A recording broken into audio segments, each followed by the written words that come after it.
Bom, então, vamos hoje à última aula da unidade 3 e nós vimos a técnica e os processos de cálculo da resistência do solo, né?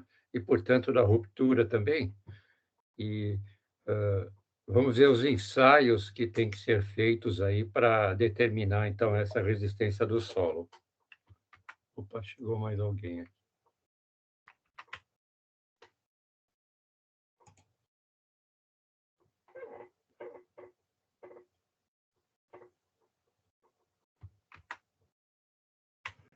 Então, vamos ver os ensaios que são necessários para a gente determinar, então, a resistência do solo.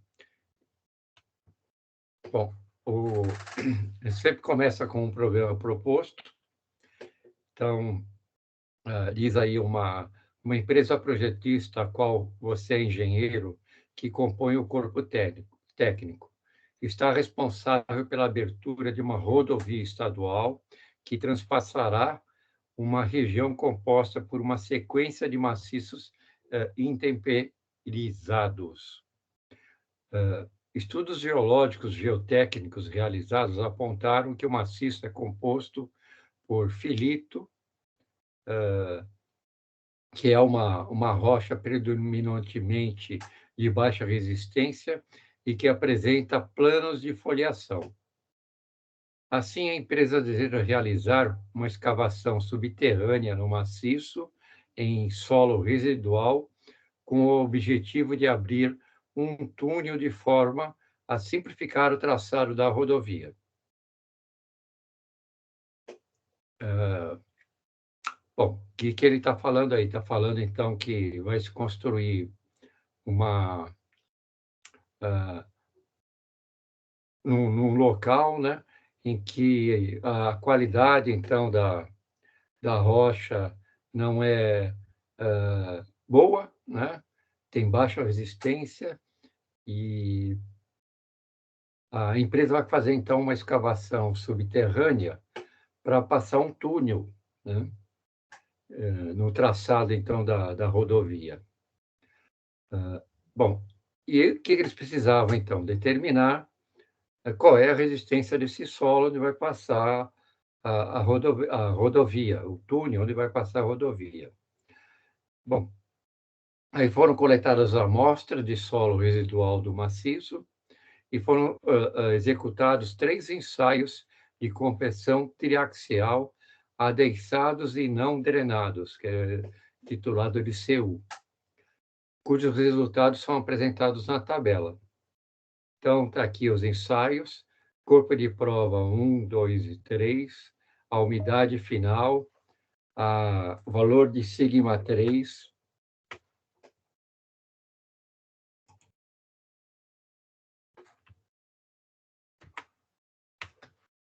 o valor de sigma 3, o valor de sigma 1, esses valores de sigma 3 e sigma 1 é que a gente usa, então, no gráfico de Mohr, né? E a pressão neutra de ruptura, tá? E a pressão neutra é devido à água, né? A água. Como engenheiro responsável de forma a subsidiar os parâmetros para a execução do projeto básico do túnel, é necessário que se calcule as pressões axiais efetivas e confinantes consideradas no ensaio, determinando também os parâmetros de resistência em termos de pressões totais, além de obter a coesão e o ângulo de atrito. Então, esses resultados chegaram aí do laboratório e precisa se determinar, então, esses parâmetros aí. Vamos ver como é que a gente faz isso. Bom, a resistência ao cisalhamento de um solo é definida como a máxima tensão de cisalhamento que o solo pode suportar sem sofrer ruptura. Ou ainda, a tensão de cisalhamento do solo no plano em que a ruptura ocorre. Então, isso é resistência ao cisalhamento. os ensaios para determinação da resistência. Basicamente, a gente tem dois ensaios, né? Feitos em laboratório, não podem ser feitos em campo. O ensaio de cisalhamento direto e o ensaio triaxial. Esses ensaios são importantíssimos na tentativa de representar as condições naturais aos quais os solos estão submetidos em campo, como em encostas naturais, escavações subterrâneas, fundações de barragens, aterros, muro de arrimo. Então, estão aqui os dois ensaios, né? O ensaio de cisalhamento direto e o ensaio triaxial, né? O ensaio de cisalhamento direto, ele é feito com amostra de solo, então ela vai sofrer um atensionamento e uma carga, e vai se medir, então, o atrito, basicamente aqui o atrito, né? O cisalhamento direto, vai se medir direto, então, nas amostras de solo. E o ensaio triaxial, que é um corpo de prova confinado, né? Confinado, e ele tem, então, duas camadas porosas para se o corpo estiver saturado ou não, né? Tem uma carga que atua, então, sobre esse corpo de prova, né? E tem uns drenos, né? Drenos de água, tá? O funcionamento é semelhante ao corpo de prova de concreto, tá? Semelhante ao corpo de prova de concreto, e cada um tem a sua característica. Mais um termo bastante usado nessa área é compacidade, que é um índice utilizado para determinar o grau de compactação do material granular não coesivo como as areias. Então, compacidade. Quem tem compacidade é o material formado por areias. As areias podem ser compactas ou não ainda. Bom, vamos ver o nosso primeiro ensaio aqui, que é o ensaio de cisalhamento direto. Como tudo, é normalizado. Então, ele consiste num corpo de prova, na realidade, dois corpos de provas, né, que são submetidos a uma tensão, é medida essa tensão, e uma carga, tá? E eu tenho água, né, a água aqui, ao redor dos corpos de prova, e isso vai dar, então, pressão neutra, né? E vamos medir, a máquina mede o atrito em função da carga e da tensão. Tá? Isso aqui é um desenho esquemático, né? Mas isso aqui são as bancadas mais modernas, mas está aqui o corpo de prova, confinado, né? Aqui a carga, essa carga é dada por um contrapeso, né? Você vai colocando elementos, né? Para atuar na carga vertical, né? E esse aqui também é o mesmo jeito, né? É o mesmo equipamento, inclusive, tá? Então, é um painel eletrônico, tá um pouquinho mais sofisticado do que esse daqui. A célula de carga, né?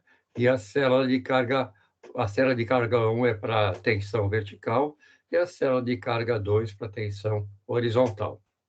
Tá? Então, o ensaio de cisalhamento direto consiste na determinação da resistência ao corte, cisalhamento, de uma amostra de solo drenado. Tá? O equipamento para a realização do ensaio de cisalhamento direto tem como propósito determinar os parâmetros de coesão. Isso aqui saiu errado, o símbolo de coesão é C, preciso corrigir isso.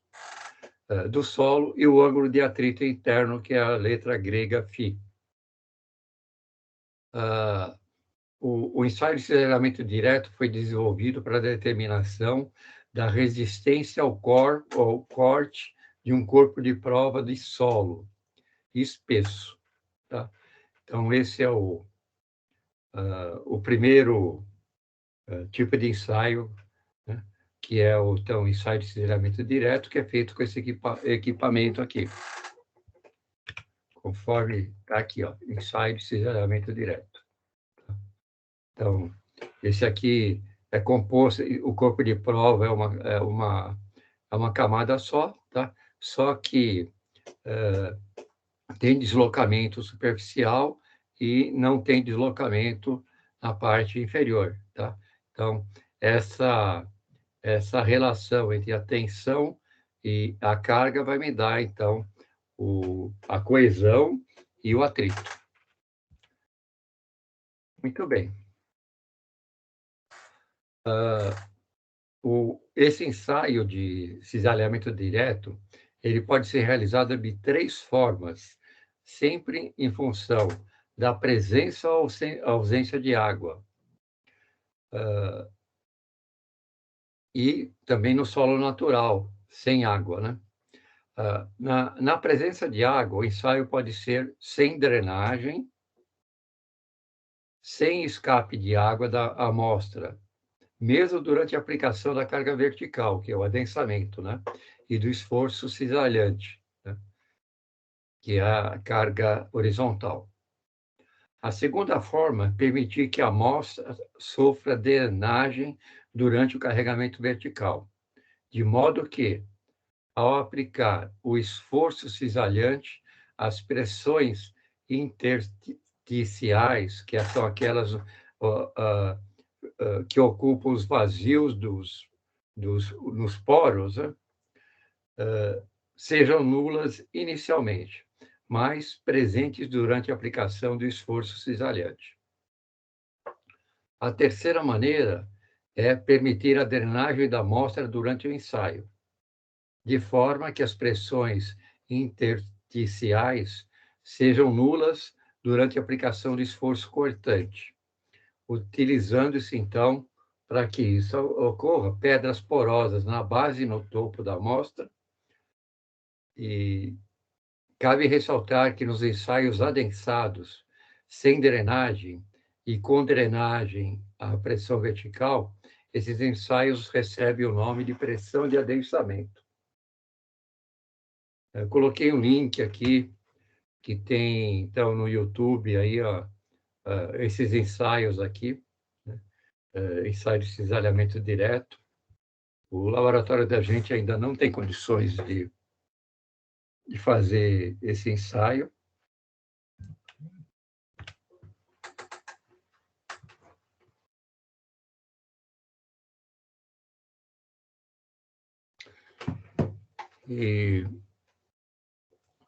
Então,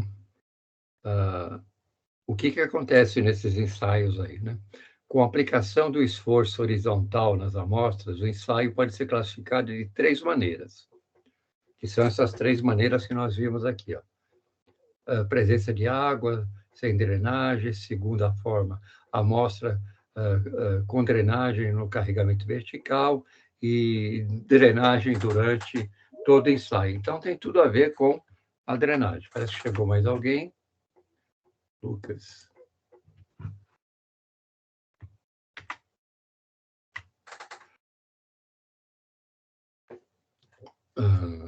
É aqui que eu estava.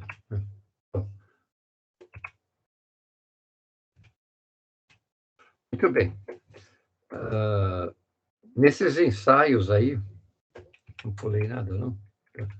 Esses ensaios, então, o esforço, então, horizontal, a tensão cisalhante, a carga horizontal, ela pode ser classificada de 2 maneiras. Com tensão controlada, né? Aplica-se um determinado esforço horizontal e faz-se a medição das deformações até atingir a estabilização, que vai ser um gráfico como esse aqui, ó. E a deformação controlada. Então, como a gente vai medir tensão e deformação, né? Então, um é com tensão controlada e o outro é com deformação controlada. Então, a caixa de cisalhamento se desloca a uma velocidade controlada, onde são medidas as resistências de cisalhamento correspondente por um anel dinamométrico, que seria esse anel aqui, ó. Esse anel.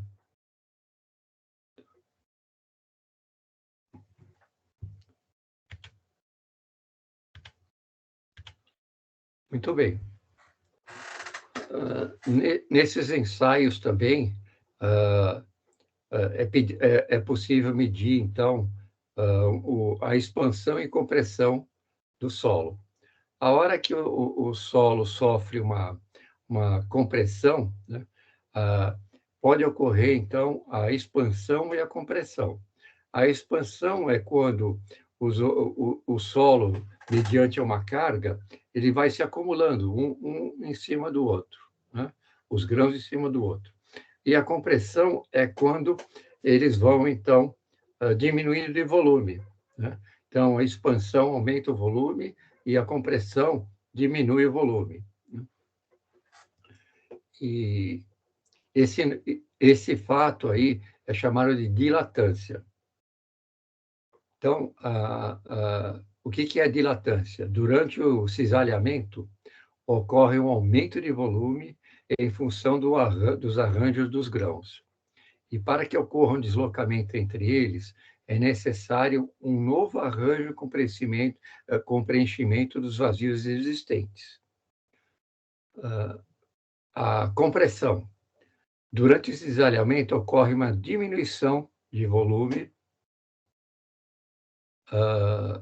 onde se pode supor o acréscimo de esforço horizontal e aumento da resistência média das tensões principais. Esse é um tipo de gráfico que a gente constrói, então, com os ensaios para ver resistência, né? Quanto ao esforço horizontal nas amostras, esse esforço aqui, ó. Esse aqui, ó, esforço horizontal nas amostras.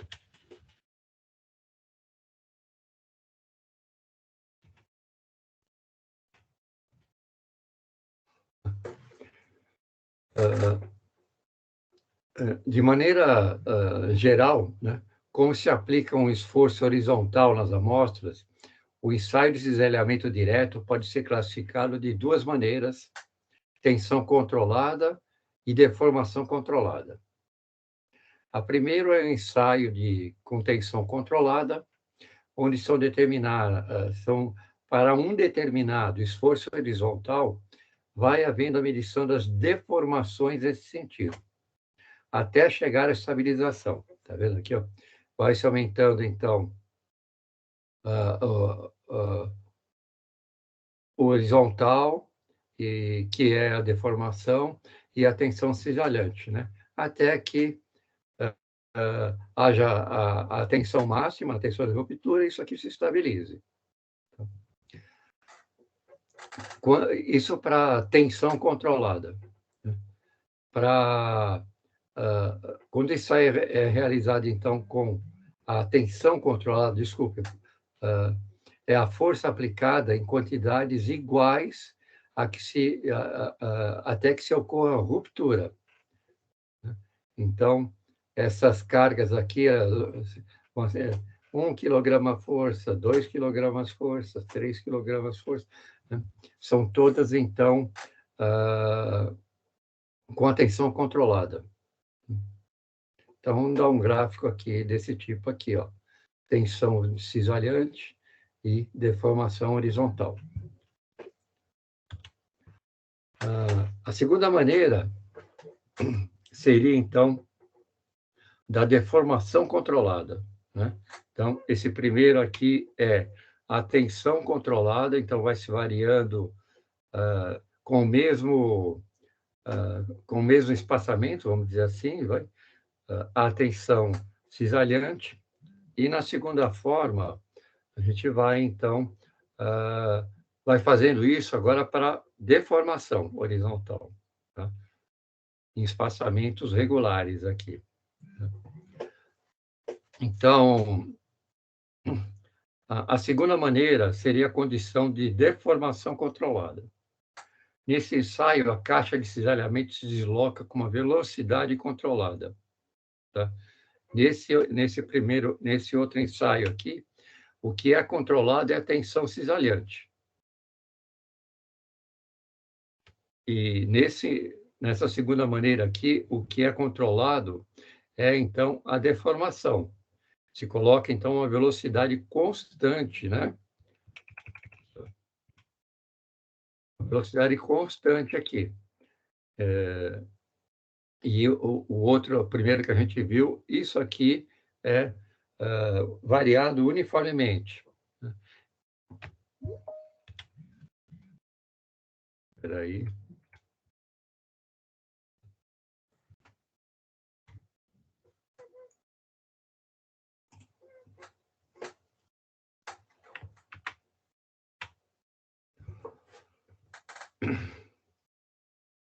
Então, nesse caso aqui, né, nessa segunda maneira aqui, o que a gente controla é a deformação. Nesse ensaio, a caixa de cisalhamento se desloca com uma velocidade controlada, onde são medidas a resistência ao cisalhamento correspondente, por meio de um anel dinamométrico conectado em série com a célula de carga que se aplica na força horizontal. Aqui, então, é um gráfico típico, né, da tensão cisalhante e a tensão normal, né, em relação, então, à deformação. Tá? E tem dois pontos desse gráfico que são importantes. Né? O primeiro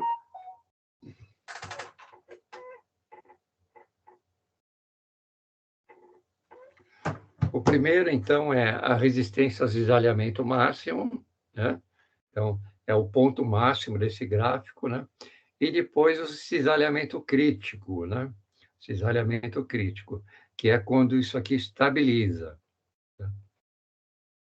E o outro gráfico que se faz também é a respeito da mudança de espessura da amostra, né?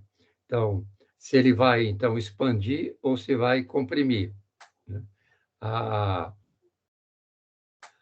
quando ela é positiva, assim, ou seja, aumentou o volume, ela é chamada de dilatância positiva. Quando ela é negativa, né, significa, então, que teve uma redução de volume. Então, ela é chamada de dilatância negativa ou compressão.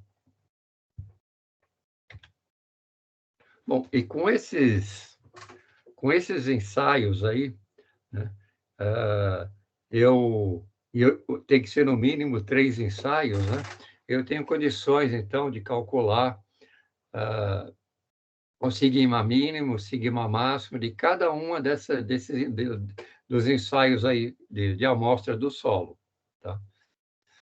E eu tenho condições, então, de calcular os ciclos de Mohr por esses 3 ensaios e pegar, então, a tangente desses círculos de Mohr aqui. Na realidade, está mostrado o semicírculo, porque a parte de baixo é igual, mas...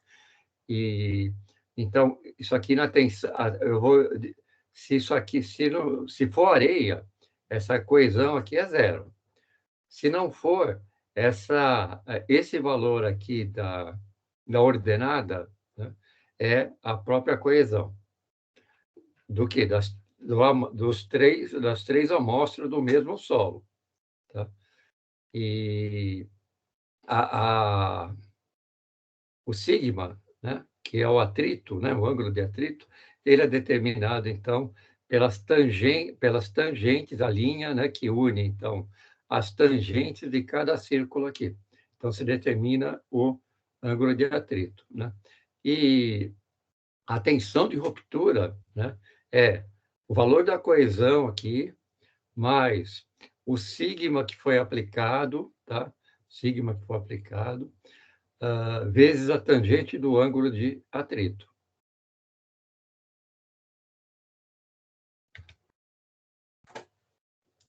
Então, essa linha aqui, que é essa daqui, né, envoltória de ruptura, ela é, então, a reta a partir da qual todos os valores que estiverem abaixo dela, né, de tensão, eles não vão causar, então, a ruptura do solo. O que tiver acima causa ruptura. Abaixo é igual, né? Acima, então, causa. Sim, ó, pega um valor de tal aqui, ele caiu aqui, significa que vai ter ruptura. Um outro valor de tal, ele caiu aqui. Está abaixo, então, da envoltória de resistência, então ele não vai sofrer ruptura. Bom, quando vem os ensaios de laboratório, eles vêm assim, nessa forma aqui, ó, tá? Tensão e dilatação, né? E L, tá?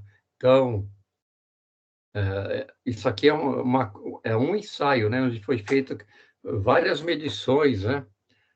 Ao longo desse ensaio. Né? Bom, aí o que é feito para ter, então, essa envoltória de resistência aqui? Você pega os valores máximos, né? Opa, chegou mais alguém.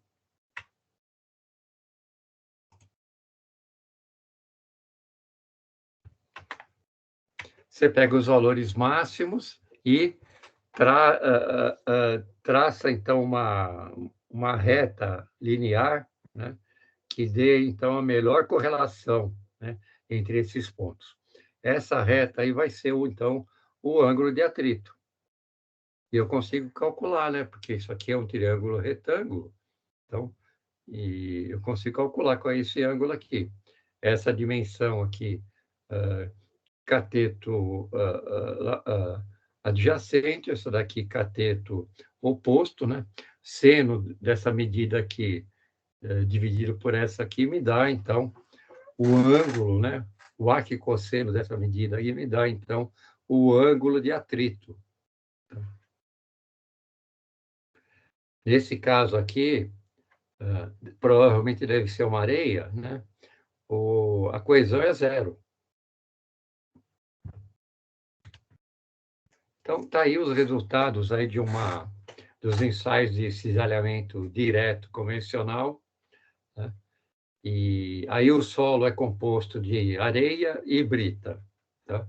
Então, está aqui os resultados, então, do sigma, né? E de tensão, né? O que é feito, então? Eu pego esses valores e ploto num gráfico, como esse aqui, ó. Tá? E para eu descobrir o ângulo de ruptura, eu traço uma reta com a melhor aderência que eu puder ter, né? Então, quem faz isso no Excel consegue determinar isso com precisão, né? Manda colocar uma linha de tendência para esses pontos aqui, que são as tensões máximas, né? E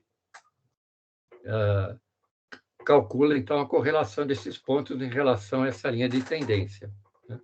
E o passo seguinte, nesse caso aqui, estendendo essa reta aqui, eu vou ter coesão, tá? Ela não vai bater no zero aqui, e eu vou ter o ângulo de atrito, que é só pegar aqui os catetos, né? E calcular qual é esse ângulo aqui de atrito.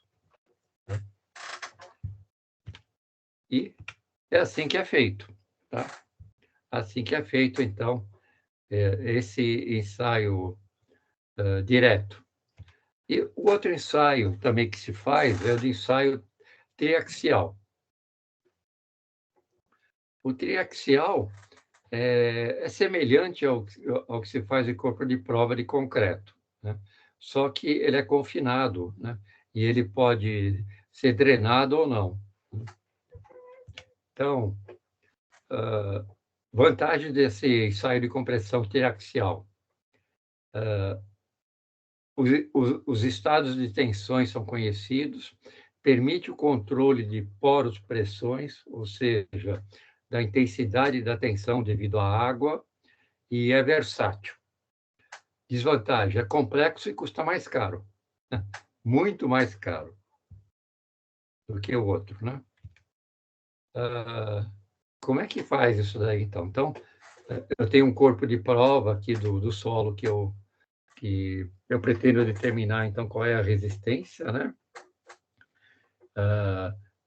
Isso aqui fica imerso ou não na água, né? Esse sigma C é de água, né? Pressão aqui na água. Eu tenho dreno para a água do corpo de prova, tá? Dreno aqui, onde eu posso, então, medir a pressão neutra, né? E aqui é carga, né? Carga que vai comprimir, então, esse corpo de prova, tá? Bom, como é que isso é feito? Esse ensaio triaxial aí. A amostra de solo cilíndrica é colocada entre placas porosas, ó, isso aqui é uma placa porosa, envolvida numa membrana fina. Isso aqui é uma membrana que envolve o corpo de prova. Ocorre, então, em um ensaio normal, ocorre a aplicação de uma pressão hidrostática, que seria o sigma 3, que estaria aqui, pressão externa, né? Pressão externa, sigma 3, por meio da água, preenchendo a câmara compreendida entre o cilindro exterior e a membrana, sendo observadas as deformações correspondentes. Tá? Então, o corpo de prova, os drenos, a poropressão, né? Que é transformada, então, em hidrostática. Tá? Assim, a sequência é introduzida uma carga vertical. Opa, chegou mais alguém.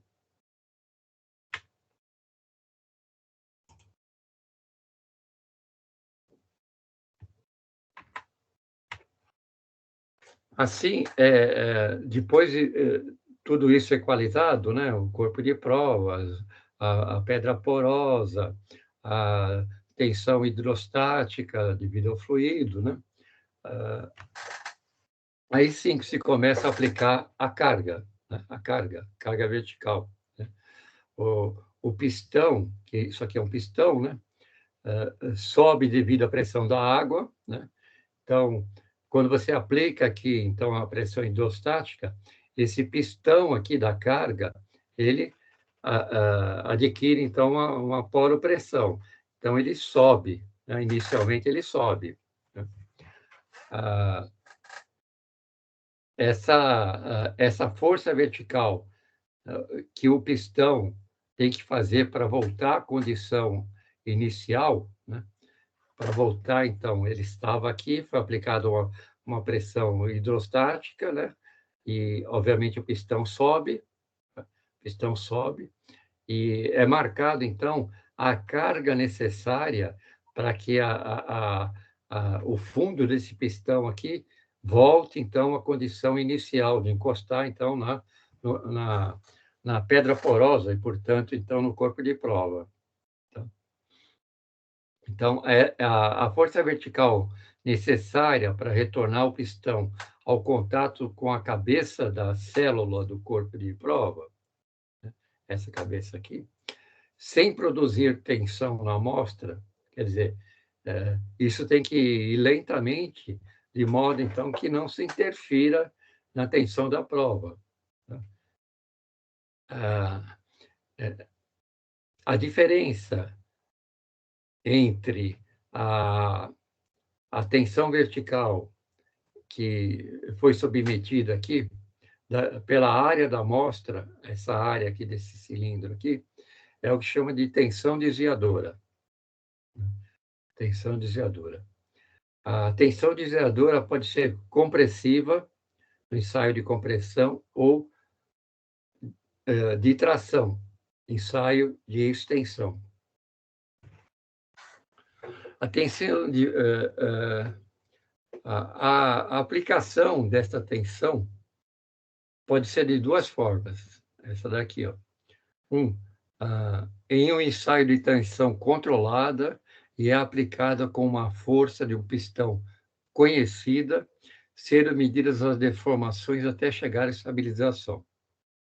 Na sequência, é aumentada a carga do pistão e assim sucessivamente até que, num determinado momento, as deformações não se estabilizam, indicando que a carga de ruptura foi ultrapassada.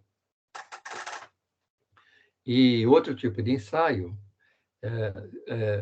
é o ensaio, então, de deformação controlada. Então, é a mesma coisa que o primeiro método, né? Ensaio de tensão controlada e ensaio de deformação controlada. E está aqui, então, o diagrama, né, de tensão, deformação, né, que sai, então, para cada ensaio, para cada amostra, sai um ensaio desse daqui. Né? E esse daqui é de tensão desviadora. Né? É um diagrama típico de tensão desviadora versus deformação. Né? Sigma 1 menos sigma 3. Tá? E aqui foi feito em 3 amostras de areia, né, com diferentes graus de compactação. Tá? Esse N aqui é grau de compactação, 37% de compactação, 41% de compactação, tá? E 45,6% de compactação.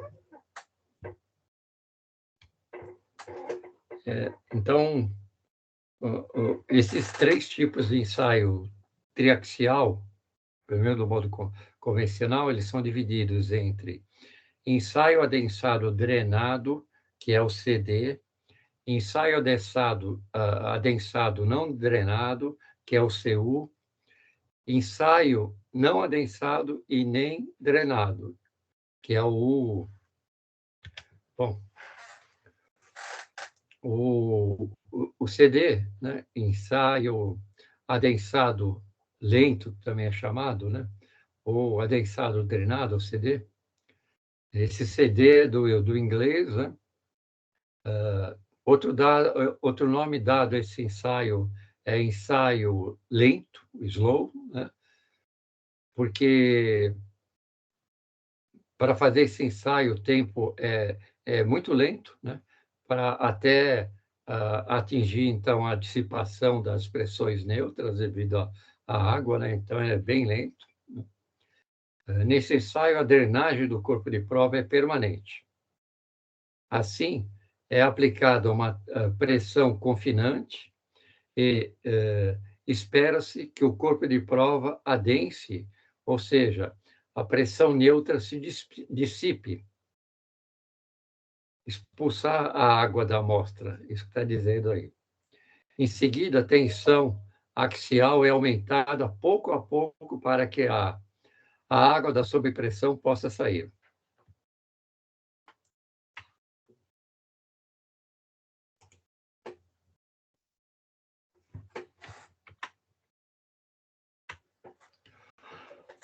A quantidade de água que sai do corpo de prova durante o carregamento pode ser medida e apontada a variação de volume se o corpo estiver saturado.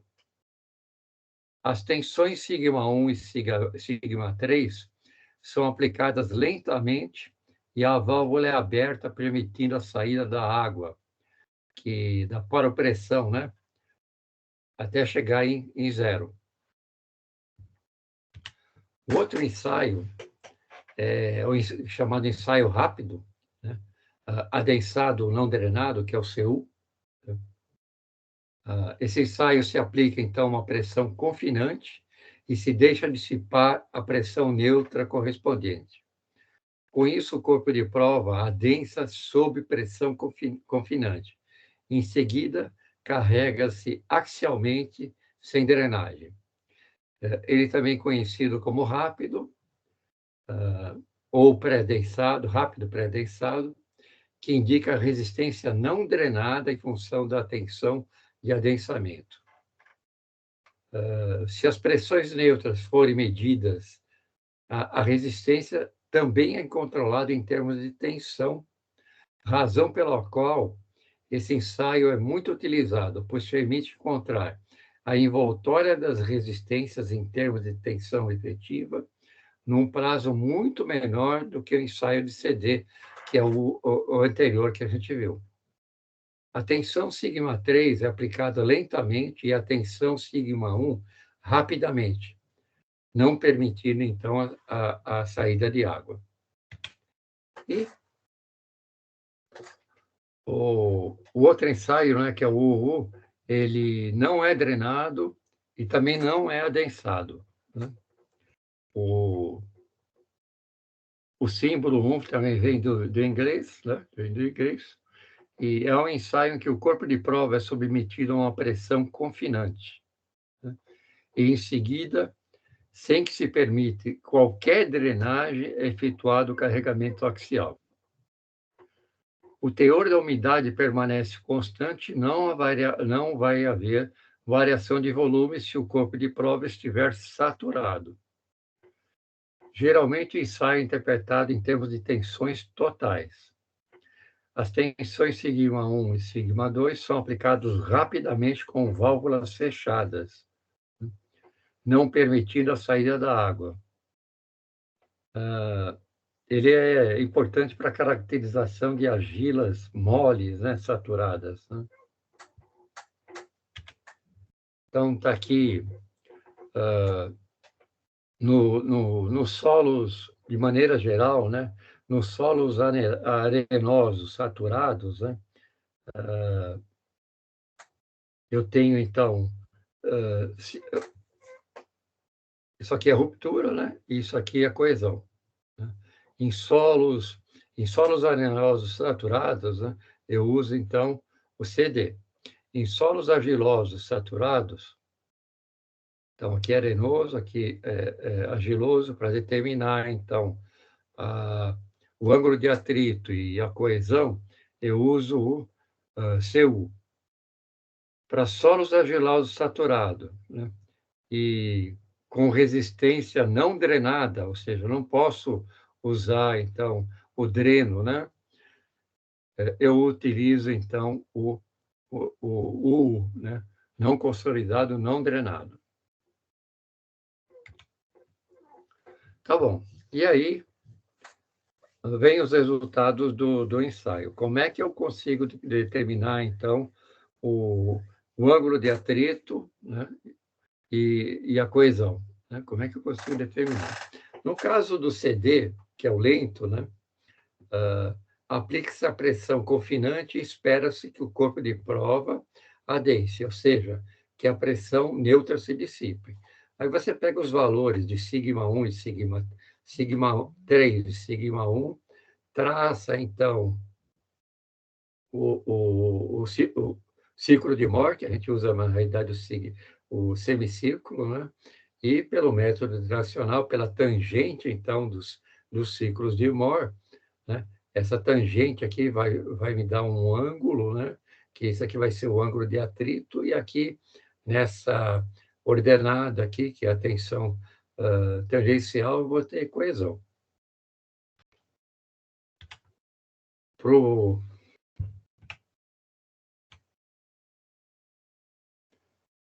o CU, né? Quer dizer, o rapidamente pré-adensado, ou seja, não drenado, mas adensado, aplica-se uma pressão confinante e deixa-se dissipar a pressão neutra. Assim, o corpo de prova adensa sob pressão confinante, né? Então, é o que acontece aqui nos ciclos de Mohr, tá? Então, eu tenho uma pressão neutra, tá? E tenho, então, com pressão neutra e sem pressão neutra. Então, eu tenho, basicamente, se o solo tiver água, né, saturada, e se ele tiver seco. Então, eu tenho, para essas duas condições aqui, nesse tipo de ensaio, o ângulo de atrito e a coesão, tá? Saturado e não saturado, com água e sem água. E o outro, né, que é o rápido, ou não adensado, não drenado, né? É o solo natural, né? O corpo de prova é submetido à pressão confinante e, a seguir, ao carregamento axial, sem que se permita qualquer drenagem. O teor de umidade permanece constante se o corpo de prova estiver saturado. Não haverá variação de volume.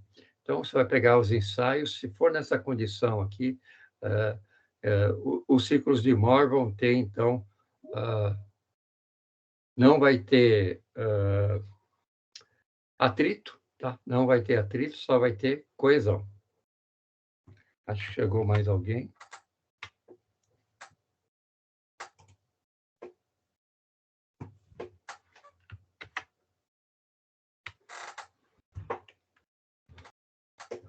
E eu sinceramente gostaria. A aula praticamente acabou.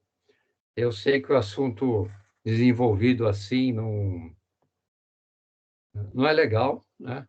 Isso teria que ser desenvolvido no laboratório, mas, infelizmente, os equipamentos ainda estão todos.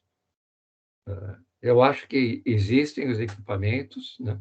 Mas só que eles estão todos fragmentados, né? Estão cada coisa em um lugar, e, e eu não sei montar isso daí. Precisa vir um especialista para montar.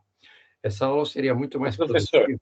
Oi, posso pode fazer falar. uma pergunta? É o Lucas que está falando. Sabe me dizer se ainda esse ano a gente consegue ter aula de laboratório ou vai ser a mesma coisa que o semestre passado? A Não, gente foi bloqueada as contas, né, depois das provas, não foi lançada as notas, aí a gente fez uma aula de laboratório, foi liberado. não, isso não vai acontecer, não. Isso não vai acontecer, não. Eu tenho dado tarefas para vocês, né, para suprir Uhum. essa condição. A gente Mas não é tem, possível. a gente não tem equipamento para fazer isso. Mas se caso a gente passar para o próximo semestre, que nem o meu caso vai ser o último semestre, né? Se Sei. houver a oportunidade de assistir a aula no laboratório, a gente pode assistir a aula no Claro, laboratório? claro, cara, bem-vindo, bem-vindo, bem-vindo. Fique tranquilo, tá? Mas eu Ah, tá ok. acredito que essa disciplina ela só vai ocorrer a cada segundo semestre, tá? Então, no primeiro semestre não deve ter essa disciplina, a não ser que, que as coisas mudem, né? Mas, a princípio, ela só tem a cada segundo semestre, como é esse, tá bom? Entendi, tá ok. Obrigado. Não por isso. Então, vamos lá. O problema proposto lá no nosso início, né? Que vai se construir um túnel e se mandou ensaiar o solo, né? Para ver, então, a resistência desse solo. E foram feitos 3 ensaios de compressão triaxial, adensados e não drenados, né? Que é o CU, e os resultados estão aqui, ó.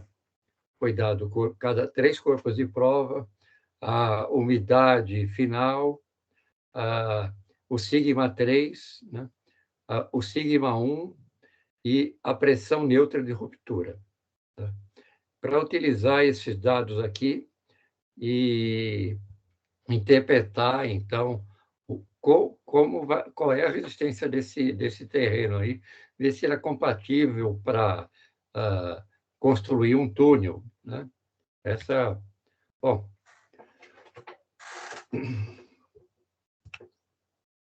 pegando esses dados aqui, ó, fazer com pressão neutra e sem pressão neutra.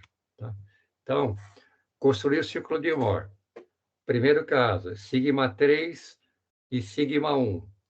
1,3 e 4,69. 1,3 e 4,69. Sem levar em consideração, então, a pressão neutra de ruptura. Tá? Então, fazendo isso daqui, eu vou chegar com esse ciclo de Moore aqui, ó. 1,3 e 1,3 e 4,69, tá? 4,69. E fazendo esses círculos aqui, tá? Eu consigo, então, pela tangente desses círculos de uma hora aqui, tá? Determinar qual é o ângulo de atrito aqui e a coesão, tá?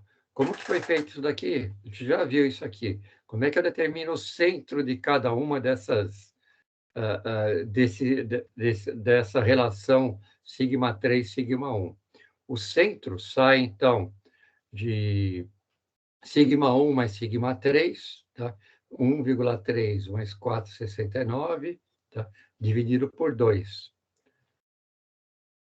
que dá, então, o centro de 3,99, e o raio é sigma 1 menos sigma 3 dividido por 2, dá 1,69, tá? Então, saiu esse primeiro círculo aqui, o segundo e o terceiro aqui. A ideia, então, é determinar para essa condição qual é, então, o ângulo de ruptura desse material aí, né?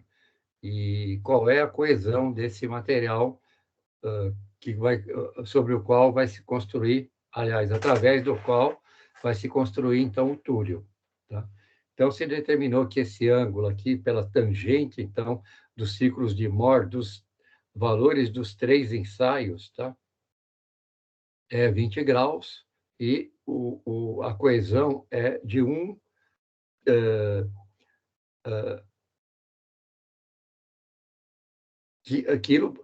quilopascal por centímetro quadrado, tá? E, bom, aí se precisava fazer agora o ensaio com a pressão neutra, ou seja, com água, né? Com água, esse solo. Opa, apertei errado. Foi o mesmo processo, só que o sigma, que isso aqui é o sigma efetivo, ele é o sigma menos a poropressão, tensão de pressão, essa daqui, ó. Então, fazendo essas contas aqui, ó, vai dar o sigma 3, 1,49, fazendo isso aqui, ó. O sigma é esse, menos a poropressão, dá 1,49, 4,88. Tá? E fazendo todos esses pares aqui, eu traço de novo, calculo o centro, calculo o raio, né? Através dessas fórmulas aqui, e com água, né? Com água, o ângulo de atrito passou de 20 graus para 33, né? E a coesão passou de 1 para 0,3. Tá? Então, essa é uma análise de tensão de um solo, né? Então, através desse ângulo atrito, o que esse ângulo atrito diz? Ele diz, então, que o que tiver abaixo em termos de tensão, né, e de carga normal, o que tiver abaixo dessa linha aqui não vai romper, não vai sofrer ruptura. O que tiver acima vai. Então, a mesma coisa aqui. Tá? Então, tensões, vamos ver a 10 aqui.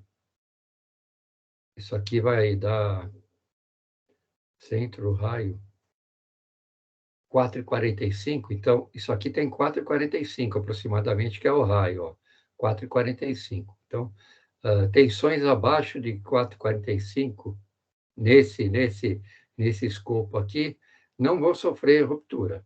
Né? Eu posso, inclusive, determinar qual é essa reta aqui, né? Então, a tensão de ruptura é igual ao C, né, vezes a tensão normal, vezes a tangente desse ângulo de atrito. Eu consigo determinar, inclusive, essa reta aqui.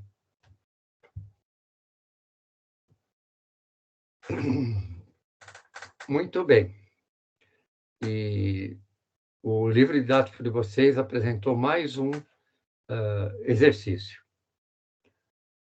Uma empresa especialista em contenções de encostas necessita construir sobre uma encosta natural uma estação de monitoramento de tráfego para a rodovia que será construída. Devido às condições do solo preocupantes de estabilidade, já que é um solo siltoso, e ele piora muito quando ele estiver saturado, foram executados, então, ensaios de cisalhamento direto e triaxiais. A resistência ao cisalhamento do silt pode ser expresso por essa fórmula aqui, ó. Então, a resistência é igual a 0,5, que seria o C, né, coesão, a força normal, e isso aqui é o ângulo de atrito. E as pressões efetivas, né, pressões efetivas seriam, então, não tem, se o solo ele é siltoso, né, ele não tem, então, coesão. Então, o C é igual a 0 aqui. Então, o sigma vezes a tangente do ângulo de atrito, que é 30.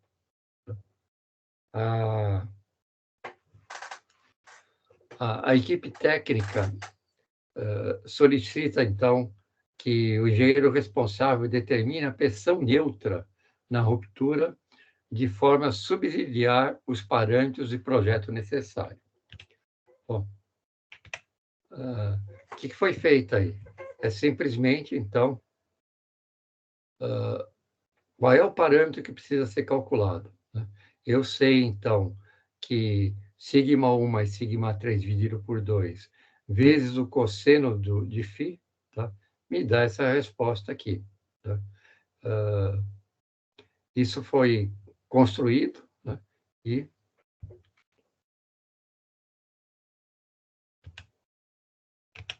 eu esqueci de colocar o gráfico aqui, mas tudo bem. Eu coloco antes de imprimir lá. E deixar na... Bom, e aqui já esgotando o assunto já. Sei que já estão saturados, né? Estão com a poropressão no limite já, que esse assunto é muito mais teórico, né? Falta a prática mesmo. Então, vamos fazer os exercícios que nos foram solicitados aí. Tá? Então, esse aqui é o exercício 1. Exercício do livro didático. Na figura, são apresentados 2 gráficos de resultados.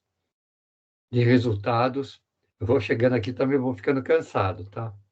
Na figura, são apresentados 2 gráficos de resultados de ensaios de cisalhamento direto em uma mesma areia. Valor em areia, coesão igual a 0. As curvas indicam que as variações, as diferenças de tensão de cisalhamento pela deformação horizontal, tensão de cisalhamento, que é o tau, né? E deformação horizontal, que é o sigma, e desta última, com deformação vertical. Com base no texto e análise das seguintes sentenças, né?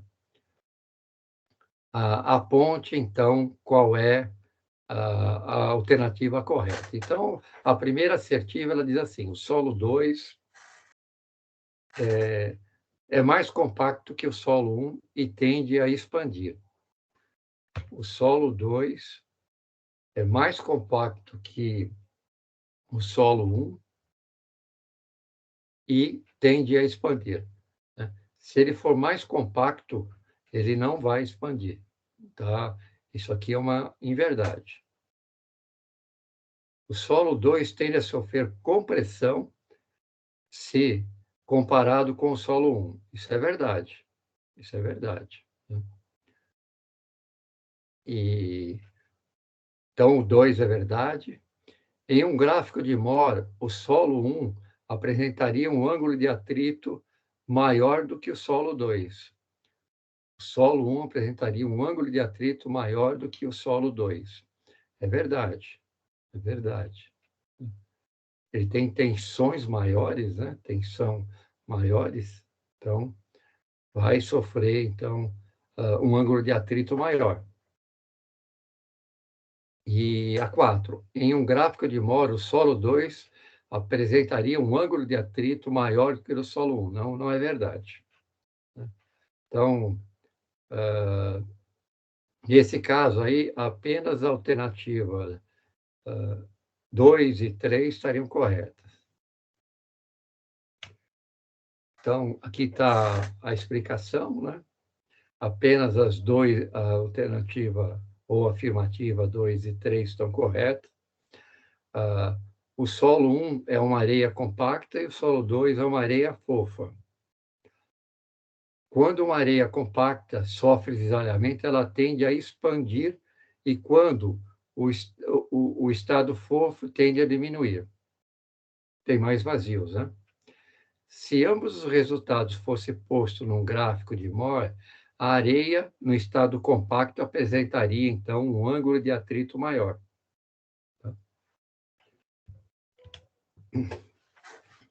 E um cálculozinho, né? Um corpo de prova cilíndrico de areia seca está sob uma pressão de 5 kg-força por centímetro quadrado. Eu não gosto dessa unidade de força, quilograma-força, mas está no livro didático de vocês, né? E eu alterar esse valor aí para Newton por centímetro quadrado significa que eu tenho que alterar também todas as alternativas aqui, né? Então, eu não vou fazer isso. Então, um corpo de prova cilíndrico de areia seca está sob uma pressão axial de 5 kg-força por centímetro quadrado e uma pressão lateral confinante de 3 kg-força por centímetro quadrado, isso num ensaio triaxial. O par de tensões normal e cisalhante nos planos principal, maior, menor, de máximo cisalhamento e de máxima ruptura, são, respectivamente, essas coordenadas aqui. Bom, isso aqui tem que construir um círculo de Mohr para saber fazer isso daqui, né? Então, foi construído o círculo de Mohr, foi calculado em função desses dois parâmetros aqui, ó, 5 e 3, foi calculado o centro e o raio, calculou, então, o centro e o raio, traçou a curva, o círculo de Mohr, tá? Então, a tensão máxima está aqui no raio, nessa perpendicular aqui, tá? E fazendo essas contas aqui, ó, isso aqui, a maior dá 5 e 0 de tensão. Então, aqui é sigma, que é o X, e aqui é a tensão cisalhante, né? Que seria o Y aqui. Então, 5 e 0, 3 e 0, 4 e 1, que seria o raio, né? 4 e 1. 3,8, aí tem que pegar, então, a tangente aqui já que o C é igual a 0, porque é uma areia, né? Então, eu pego desse ponto aqui, na tangente desse ciclo de Mohr aqui, eu vou achar, então, as tensões efetivas, né? Que seria, então, nesse ponto aqui, 3,8, que seria o sigma, e aqui 0,97. Então, são esses pares aqui, ó. 5 e 0, 3 e 0, 4 e 1, tá? 3,8 e 0,97. Seria, então, a alternativa A. Tá? É basicamente cálculo, então, de centro, raio, a tangente, né? Nesse ciclo de Mohr, e considerar, então, a coesão igual a 0. Então, saem essas coordenadas aí que está sendo pedido. Maior, menor, de máximo cisalhamento e de máxima ruptura. Então, está aqui, ó. Máxima cisalhamento na tangente aqui e máximo sigma, 3,8, tá? E 0,97. Tá? Esses são os valores, então, que a gente pode extrair do ciclo de Moore, mediante, então, esse exercício aí. E falei na alternativa A, 5,3, 4 e 1, 3,8 e 0,97. É a alternativa A. E, para finalizar, o ensaio triaxial drenado é muito utilizado para medir resistência das areias, considerando que esses solos possuem valores elevados de permeabilidade, garantindo uma drenagem rápida em solicitações usuais de campo. Cara, a permeabilidade do K, né, de permeabilidade da areia é alto, né? Ele tem um grande índice de vazios, né? Então, a água permeia pela areia com muito mais facilidade do que uma argila, né? Um silt. Não tem índice de vazios quase nenhum. No caso dos ensaios triaxiais em argilas, podem ser estabelecidos alguns princípios que regem o comportamento desses solos. Com base no contexto apresentado, considere as asserções abaixo e relação entre elas. Esse negócio de relação, de assim, porque justificar a primeira é chato, né? Mas vamos lá. A envoltória de resistência ao cisalhamento de uma argila, quando expressa em termos de pressões efetivas, apresenta maiores valores de coesão e menores valores de ângulo de atrito. Tá certo, né? Se você tem coesão maior, né, o ângulo de atrito, então, tem que ser menor. Tá certo. Tá certo. E por quê? Quando comparadas com argilas, vemos que a coesão da areia é menor, tá? Não é menor, ela é zero. E o ângulo de atrito muito superior ao da argila, tendo em vista que as areias são compostas quase que essencialmente por quartos. Bom, a primeira está certa e a segunda está errada, ou falsa, né? Que seria, então, a alternativa aí, C. A asserção 1 é verdadeira e a 2 é falsa. Por quê? A asserção 1 é uma proposição verdadeira e a 2 é falsa, pois os solos arenosos não possuem coesão C. E, desta forma, a envoltória de resistência passa pela origem. O ângulo de atrito dessas areias é realmente superior aos dos solos argilosos em função da presença de minerais existentes como quarto. Aonde que está, então, a falsidade, vamos chamar assim? É que, a respeito, então, do ângulo de atrito. Tá?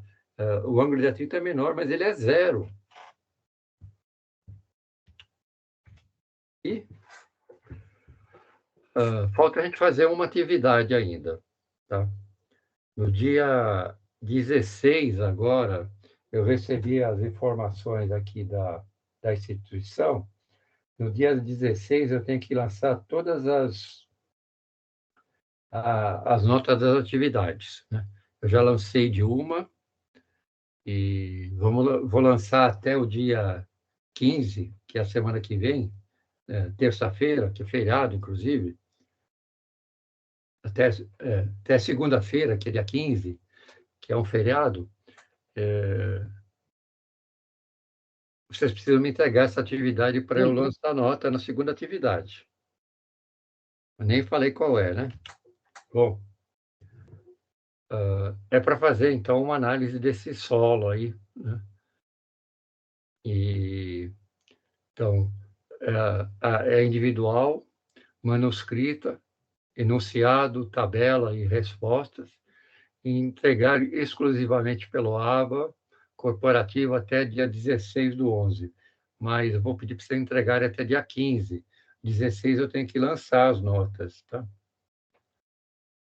E os gráficos aparecer no Excel, por exemplo, fotografar e enviar as fotos, né?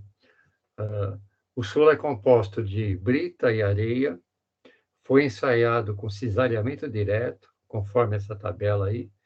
Determine para cada solo, areia e brita, o valor da coesão e do ângulo de atrito. O que vai fazer aqui? Vai pegar, então, o sigma, que é o y, tá? O sigma, que é o y, tá? Para a brita, tá? Brita, e o y, então, que é a tensão de desalinhamento, que é esse valor aqui, vai colocar num gráfico desse aqui como Excel, tá?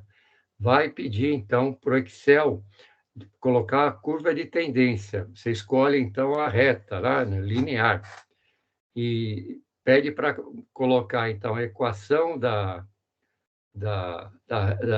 linha de tendência aqui e a correlação, tá? Então, adicionar, então, linha de tendência linear e a equação e a correlação, né? A correlação, a gente vai ver se essa linha para esses 3 pontos aqui está boa ou não. Com essa linha aqui, ó, eu já consigo, então, calcular o C. Eu estendo essa reta aqui, onde bater aqui no gráfico, eu tenho o valor do C. E até o ângulo de atrito sai dessa reta aqui, ó, é esse ângulo aqui, ó, formado, então, pelo cateto menor e cateto adjacente. Esse ângulo aqui é de 90, né? Seno dividido... seno é igual, então, cateto menor dividido pelo cateto maior, tá? E o arcseno vai me dar, então, esse ângulo de atrito, tá? Então, eu quero saber qual é o coeficiente de a coesão, então, para a brita, e qual é o ângulo de atrito para a brita, qual é a coesão para a areia, né? Para a areia deve ser brincadeira, né? Tem que ser 0, né?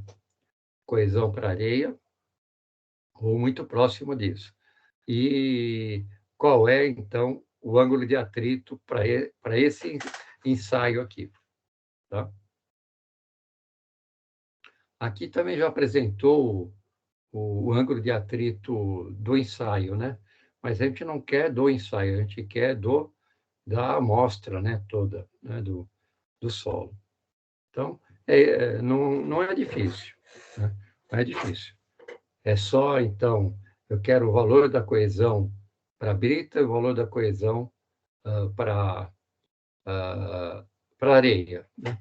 Pega esses 2 pares aqui, põe no Excel, sendo isso aqui x, isso aqui y, vai aparecer os pontos aqui, né? Pede para colocar só os pontos, pede para colocar linha de tendência, tá? E depois dessa linha de tendência linear aqui, essa correlação tem que estar boa, né?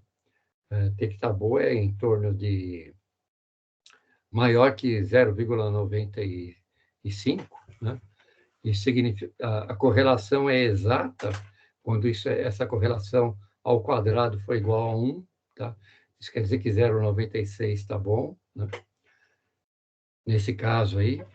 E depois faz a mesma coisa com areia. X, Y. Coloca os pontos no Excel, pede para colocar a linha de tendência, ver como é que está essa correlação, tá? E calcula, então, a coesão, que deve dar 0, ou próximo de 0, para a areia, e se os dados forem reais, né?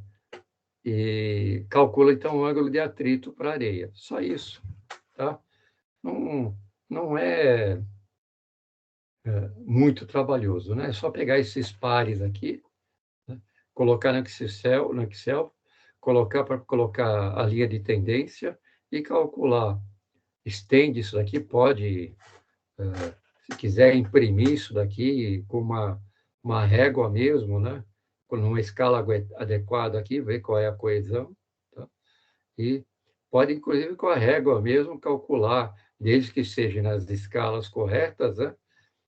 Qual é o ângulo de atrito. A mesma coisa pode fazer com areia. Então, não souber utilizar o Excel, faz assim. Beleza aí, pessoal? Tranquilo aí? Mais ou menos. Oi? Boa noite, professor. Tudo bom? Tudo bem. Professor, Oi, Raul. eu sei que eu perdi a aula praticamente inteira, entendeu? Uhum. Mas eu vou tentar fazer esse exercício aí, Não é entendeu? difícil. Não é difícil. É só plotar no Excel primeiro esses 3 pontos aqui, que é da brita, e depois esses outros pontos aqui, que são 6, né? 6 pontos num outro gráfico, né? E determinar, então, a coesão, é onde essa reta aqui bate no Y, tá certo? Qual é esse valor aqui? Isso quer dizer que você tem que ter uma escala adequada aqui, né? Tá? Em X e Y. E pode fazer um outro gráfico com os valores aqui também de sigma e, uh, e, e a tensão aqui de ruptura. Tá? Fazer o mesmo processo. A linha de tendência, estender até o tal, na tensão de cisalhamento. No caso da areia, deve dar zero, próximo de zero. Tá? E calcular o ângulo por trigonometria. Tá bom? Entendi, professor, entendi. Vamos ver aqui. Eu vou assistir essa aula sua gravada aqui, porque eu perdi, né? Vou assistir ela agora aqui Uhum. e tenho certeza que eu vou conseguir pegar alguma coisa aqui. Beleza, professor? Ah, beleza, sim. Tá? Espera aí que eu vou fazer uma chamada, hein? Falou.